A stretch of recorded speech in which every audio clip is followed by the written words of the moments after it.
Xitay 25 yıllık planida irqiy qirg'inchilik siyosatlarini ta'kidladi. Qadrli ko'ruvchilarimiz, albatta Xitoy tajovuzchilarining vatanimizda ijro qilayotgan bütün bu cinayetleri, tefsendeçilikleri her zaman birinin arkasından yeni bir-birisiga ulab turib, har xil ismlar bilan to'xtovsiz holatda jinoyatlarini yurgizayotganligini hammamiz bilamiz. Kundan kunga vatanning qaysi ahvolga kelganligini hammamiz bilamiz. Xitoy bu qatim 9 may Urumchida Sharq Turkistonga aloqador 15 yilni boshlash qadam ilish temasida maxsus axborot e'lon qilish yig'ini o'tkazdi Xitoy. Yig'inda albatta Xitoy yillardan buyon takrorlab kelgan terror siyosati iboralari ta'kidlanib, kelgusi 5 yilda Sharq Turkistondagi irqiy qirg'inchilikning davomli qattiq ijro qilinadiganligiga ishorat qilindi. Xitoy tashviqot vositalari albatta buni har tarafdan taqatdi bu xabarni. Axborot e'lon qilish yig'inida atalmış Uyg'ur Abnum rayonining qo'rchaq raisi Erkin Tuniyaz so'z qilib, 15 yil mezgildagi Sharq Turkistonga aloqador turli nishon va vazifalarni tunishtirdi bu yig'inda. Xitoy tajovuzchilarining vatanimizda yana bundan keyingi qandaq nejis jinoyatlarni ijro qilganligini mana shundoq bizning ishimizdan chiqqan nomussiz bir manqurtning og'zi bilan tegizdigan gapimdi. Her zaman dunyoga buni shundoq tunishtirdi Xitoy. U 15 yil mezgilida Xitoyning suvani bilan gap qotdi albatta. Baştan ahir Xitoy Kompartiyasining Sharq Turkistonni boshqarish tadbirlarini umumiyuzlik izchillashtirib, atalmış jamiyat muqimligini bosh nishon qiladiganligi, atalmış Cumhur millati o'rtaq gavdasi engini mustahkamlaydiganligi, uzoqcha muqim bo'lishni saqlab, Xitoyning jo'grafiyalik xavfsizligini qo'g'daydigan strategiyalik to'siq barpo qiladiganligi haqida jar soldi.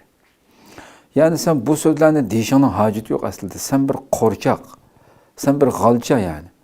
Sening akandin kelgan ta'limotdan boshqa har qanday bir harfni u yoq bu yoq qilish huquqing bormi sening aslida? Yo'q bu huquq yani. Xuddi bu o'zligidan bu yerdagi boshqaruvchilar chiqib, biz shunda plan tuzib atalmış Abdunum rayon bayamdi tırnak ichida. Xuddi sen qilding bu narsani. Yani her bir chekitlargacha sening ko'kulangni tutib turayotgan markazdan kelgan sening markazingdan kelgan buyruq bo'yicha amal qilsa, shuning nimasini ijro qilsa millatda. Erkin Tuniyaz sözlerinde atalmış Cumhur millati o'rtaq gavdasi engini mustahkamlash, madaniyat orqali ozuqlantirish. Yillardan buyon huvib ketdik bu so'zlarga. Davomli holatda bu numussiz so'zlar yani. Qalbdan e'tirof qilishni kuchaytirish. Demak ki bularni hozirgacha bu xalqqa yigizib bo'lmading, e'tirof qilg'izib bo'lmading ki sen hozirgacha bu safsatani to'layapsan. Buni tashviq qilyapsan. Kech kunduz buning uchun tirishyapsan. Hozirgacha singdirib bo'lmaganliging uchun qilyapsan amaliyotda bu narsani.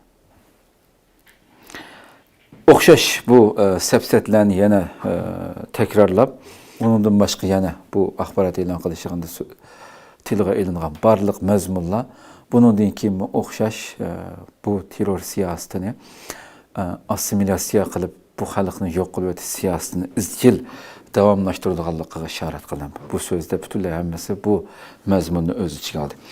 Yig'inda yana albatta atalmış Osiyo Yevropa oltin yo'li va g'arbga echib o'tishdagi ko'vrik beshi istehkomi barpo qilish, Xitoyning energiya boyligi bexatarligi kapolatlik qilish, sayohat orqali gullantirish qatorliqlarining ta'kidlanishi, Sharq Turkistondagi majburiy emgak mahsulotlarini Yevropa, Osiyo ellariga yetkazish, tabiiy boyliqlarni talon-taroj qilish, irqiy qirg'inchilik, sayohati qatorliq jinoyatlarning davomlashadiganligini aniq ko'rsatib beryapti bizga.